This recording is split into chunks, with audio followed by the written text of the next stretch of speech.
Hello, it's Kendra, and it is time for Chapter 9 of Yarn Tales.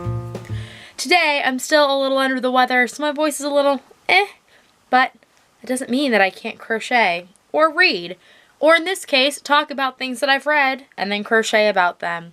If you have not been here for another installment of Yarn Tales, basically I read a book, I tell you a little bit about it, or what I thought about it, and then I come up with a design element to add to will ultimately be a reading shawl for myself. Today's book that we're going to discuss is called A Darker Shade of Magic by V.E. Schwab.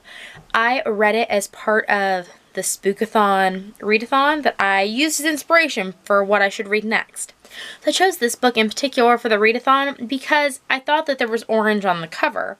That's how it looked on my phone through my library where I get my free audiobooks. Well, it turns out that I think it was supposed to be red, but that's alright. It was still a really good book.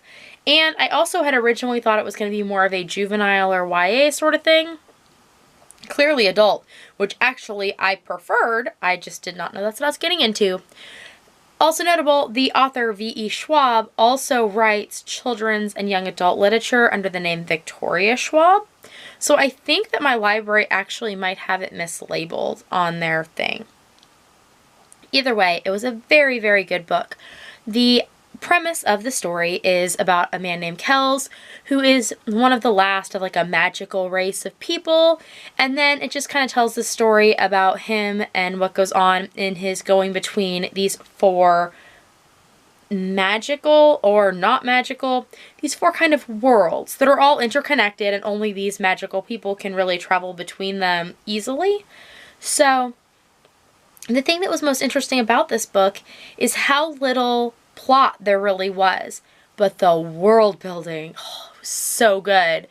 And sometimes I feel like you read books and authors are just building, like they're world building purely to progress plot. Like, oh, we want this thing to happen or that thing to happen, so we have to make it a world where those things are possible. And it felt more like the author built this great world and then set a story inside of it, as opposed to coming up with a story and then setting up a fantastical world where it could be possible. And I really enjoyed that. I also enjoyed the character development, which was very deep and super shallow simultaneously, but there were little kind of breadcrumbs of information along the way, which I always enjoy. I thought the characters were colorful, and I liked that while there was a male and a female protagonist, they were not involved in a romance. And that the woman's whole mission in the whole story was not to please and or get and or do anything really involving the men. Now, there were men involved in her life, and Kells was involved in her life, but it was not purely because he was a man that she, like, wanted him there, if that makes sense.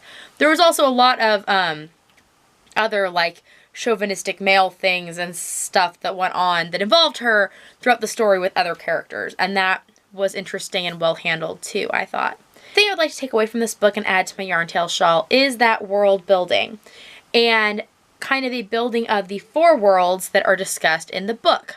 Basically, Kells is from the Red London.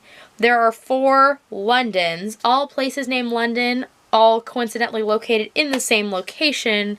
However, everything else about their worlds is not the same, and even the Londons are not the same.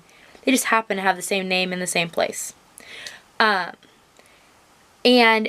people don't call them the worlds by color like this, except Kells, because most people don't go between them. So you don't even have to have a word for what he is or where he is. But he needs a word for where he is, because, well, if you're standing in a place and then that place is somewhere different, you need to know how to differentiate that in your mind and explanations, I guess. So Kells is from Red London. There's also Grey London, which is incredibly dull. White London, which has some issues which are discussed in the book. And then Black London, which is basically been capped off because of some previous issues. So we have Grey, Red, White, and Black London. And I intend to represent those with these yarns here. This is some Natura Wind Tuck.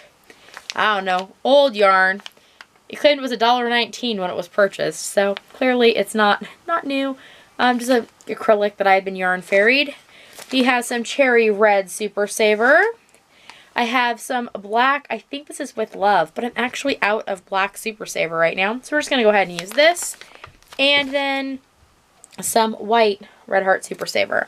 And I think I'm going to go through in my Stitch Dictionary. In my head, I'm thinking of this pattern that kind of looks like circles that are stacked or like egg shapes that are stacked. And I want to go ahead and do a segment of each color that are stacked in that way. Before I get to hooking, I will just run you quickly through what the Yarntail shawl currently looks like. Here we have Exit West, Matched, Stargirl, Aristotle and Dante discover the secrets of the universe, Station 11, The Rest of Us Just Live Here, Love, Stargirl, and Harry Potter and the Sorcerer's Stone. So now we'll go ahead and add on the segment for A Darker Shade of Magic. I'll go get to hooking, and then I'll come back and show you what I come up with. Well, obviously, it is the next day. Took me a bit to finish this portion, but here it is. So we have the gray world, the red world, the yellow world, and the black world all added to my shawl, which is now getting so long I can hardly just lift it up over my head. So I am definitely getting closer and closer to having this complete. I don't know quite how many more chapters there are going to be to add. We'll see. I did really enjoy this. I used a J-hook and the yarns I talked about before. I also wanted to mention that I think previously I have talked about A Darker Shade of Magic as though it were a standalone book. I thought it was. Well, it's just that my library doesn't carry in any form the other two books in the Dark Magic series by V.E. Schwab. So there are two more books which I will have to look into getting interlibrary loaned because I want to know what happens next. But it is also a book where I think if you just read A Darker Shade of Magic, it is a self-encompassing story. I might change my mind when I read the rest of the series, but by itself, it was very good. On the screen next to me is a link to the rest of the Yarn Tales videos if you are interested in seeing how I put together the rest of my Yarn Tales shawl. And down below there is a link to my Etsy shop if you'd like to see my project bags and crocheted creations and help support me so I can keep making fun, free, crafty content for all of you. And I will see you next time. Bye!